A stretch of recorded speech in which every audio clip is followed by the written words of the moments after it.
যাওক এবার ঈদের খবরে আবার ফেরা যাক। ঢাকার 2 সিটি কর্পোরেশন প্রায় ৫৫,০০০ টন কোরবানির বর্জ্য পরিষ্কারের লক্ষ্য নিয়ে মাঠে নেমেছে। পুরো কার্যক্রমে কাজ করছেন প্রায় ২৯,৫০০ পরিচ্ছন্নতা কর্মী নির্ধারিত সময়ের মধ্যেই। রাজধানী পরিষ্কার করার চ্যালেঞ্জ নিয়েছে 2 সিটি কর্পোরেশন। এই মুহূর্তে রাজধানীর শাহজাহানপুরে আছেন আমাদের সহকর্মী নাজমুল হক। নাজমুলের সাথে যুক্ত হতে চাই, নাজমুলের কাছ থেকে জানতে চাইব। নাজমুল, আপনি যে এলাকায় রয়েছেন, সিটি কর্পোরেশনের পক্ষ থেকে ঘোষণা দেওয়া হয়েছিল যে দুপুর 12টার পর থেকে কিন্তু তারা এই বর্জ্য পরিষ্কারে মাঠে নামবে এবং রাত 10টার মধ্যেই পরিষ্কার করে ফেলবে বলে আশ্বাস দেওয়া হয়েছিল। এখন কি চিত্র দেখছেন?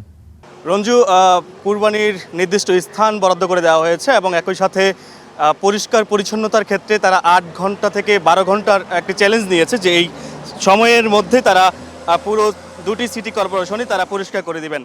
এবং এই 2টি সিটি কর্পোরেশন পরিষ্কারের জন্য প্রায় 29,500 পরিচ্ছন্নতা কর্মী ও জনবল মাঠে নামানো হয়েছে। এবং যেটি বলছেন যে দুপুর 12টার পরে কার্যক্রম শুরু করার কথা, আমরা সেই দৃশ্যই দেখছি যে এর মধ্যে 2টি সিটি কর্পোরেশনই আমরা ঘুরে বিভিন্ন স্থান দেখেছি। এবং এই মুহূর্তে আমরা আছি রাজধানীর শাহজাহানপুরে এবং এখানে দেখছি যে সিটি কর্পোরেশনের যারা দায়িত্বরত রয়েছেন তারা এর মধ্যে তাদের কার্যক্রম শুরু করেছেন।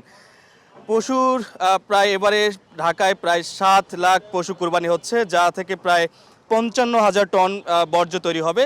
সেটি ঢাকা দক্ষিণ সিটি কর্পোরেশন দুপুর 12টার থেকে পরবর্তী রাত 8 ঘন্টার মধ্যে এবং ঢাকা উত্তর সিটি কর্পোরেশন পরবর্তী 12 ঘন্টার মধ্যে পুরো বর্জ্য পরিষ্কার করার চ্যালেঞ্জ নিয়েছে, এমনটি আমরা জেনেছি। এবং তারপর থেকেই দেখছি যে দুপুর 12টার পর থেকেই তারা তাদের চ্যালেঞ্জ অনুযায়ী তারা কার্যক্রম শুরু করেছেন। এরই মধ্যে নগরবাসীকে সচেতন করতে 2টি সিটি কর্পোরেশনের মোট 17,70,000 পলি ও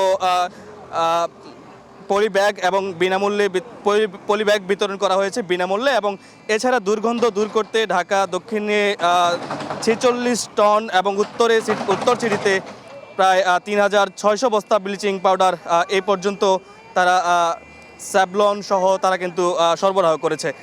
এবং বর্জ্য পরিবহনের জন্য প্রায় 3,000টি নিজস্ব ও ভাড়াকৃত ড্রাম ট্রাক ও পানির গাড়ি প্রস্তুত রাখা হয়েছে।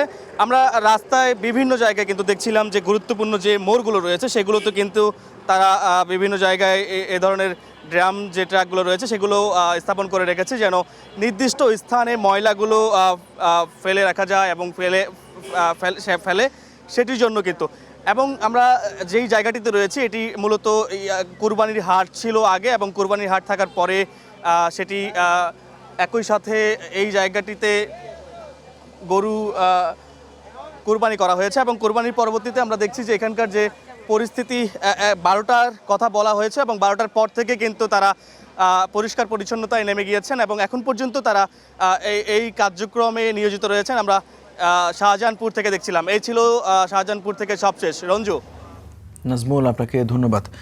দর্শক, আমাদের সহকর্মী নাজমুল হক জানাচ্ছিলেন যে রাজধানীতে যে বর্জ্য ব্যবস্থাপনা নিয়ে যে সমস্ত উদ্যোগ রয়েছে সিটি কর্পোরেশনগুলো, সেই খবরই কিন্তু আপনাদেরকে জানিয়ে দিচ্ছিলাম।